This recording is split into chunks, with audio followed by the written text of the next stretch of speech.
Hello, everyone. Larry Parman with the estate planning firm of Parman and Easterday. Now, you're probably wondering, what in the world are you doing? This is me in the workout mode, except the workout that I'm doing is I'm sitting here in my mother and dad's office in Northwest Missouri, Albany, Missouri, and I'm going through all of their stuff. So I'm actually experiencing what I talk to you guys about when it comes time for what it will be like for your children to wrap up your estate. So I'm sitting here in this office, and if, when we pan the room, if we do that, if we have a chance to do that, then you would see a couple of roll top desks and essentially, I don't know, 65, 70 years of accumulated thank you notes, Christmas cards, birthday cards, all kinds of things. And we knew it was coming, but we weren't about to do anything while Mom was still here. But some of you know, Mom had to go in the nursing home about 6 or 8 months ago. And so we just decided to start tackling this project now rather than wait so long. I came across an index card. My mother and dad were both list makers. They were goal setters. They led and do lead an aspirational life. And I don't know, maybe it was the rural upbringing. Maybe it was the fact that neither of them graduated from college. But I know that they had some insecurities about perhaps not attaining an educational level that some of their friends and some of their peers did. I mean, even back in the late 40s and early 50s. So I found this index card with my dad's handwriting on it. Some of you have heard me tell the story about what inspired me to practice in the estate planning area. And it was all based on the fact that my dad died without an estate plan in place, underneath a tractor. Again, many of you have heard the story. So I come across this card, and it was his goals for 1977. That's the year before he was killed. And number one, Roman numeral one, improve health habits. And there are 3 areas under that. Keep his weight at a certain level. He weighed about 165 pounds and, tried to keep it there all the time. Exercise, he wanted to walk about 4 miles a week at least. And reduce his stress a little bit. He says, slow the pace. Pretty good advice. He wanted to take a minimum of a couple of vacations a year just to get away from business and from the farming operation. And then Roman numeral, easier for me to say, Roman numeral number two, I finally got it right. Roman numeral number 2, improve our affairs. Now, so we had 5 items. And the last item, and the year before he died, was establish trust. Now, he wasn't talking about trust between him and someone else, or him and among a group of other people. He was talking about getting his estate plan in order. And I've told you the story about how we were encouraging them to get that important step taken care of. And they just kept putting it off, and putting it off. And right there it is, establish trust. So he knew he needed to do it, and yet just didn't take the time to get it completed.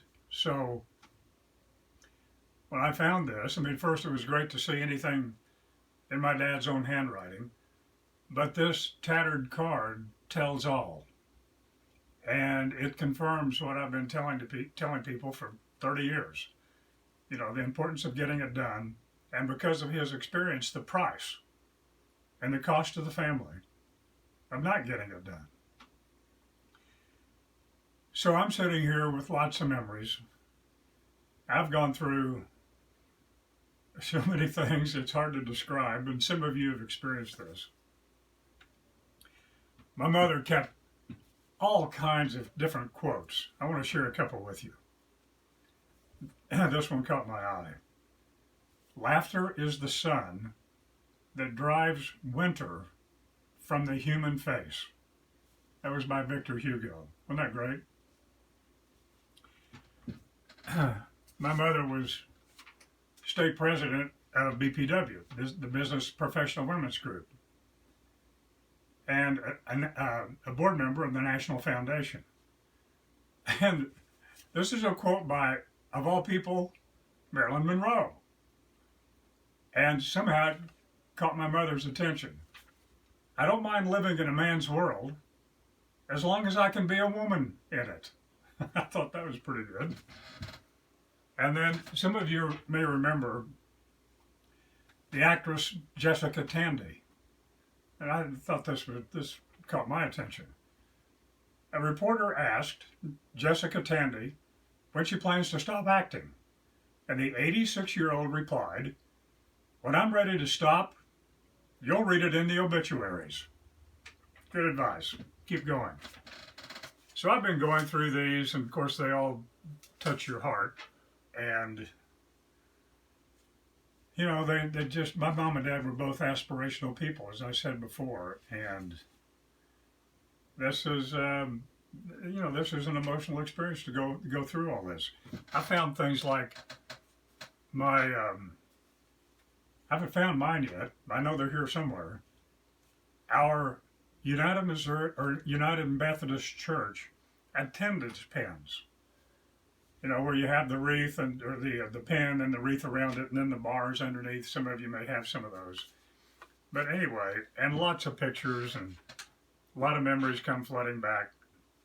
Anyway, I just wanted to share with you that I go through the same things that you go through, and that your children will have to go through.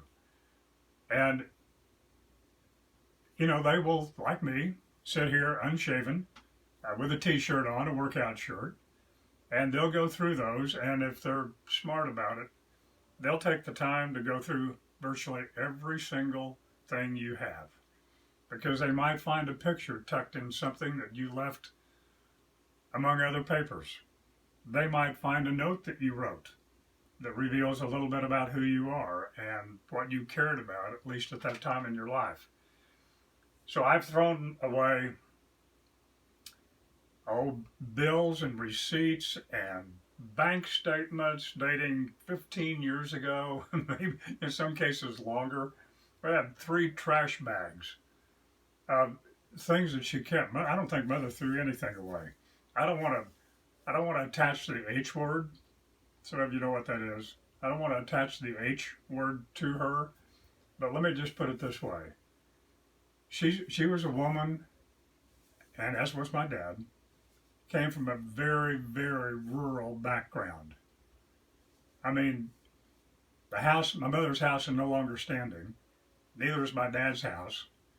My dad's, where his house was located, the farm where it's located, is still a 1-lane gravel road. So they came from very humble beginnings.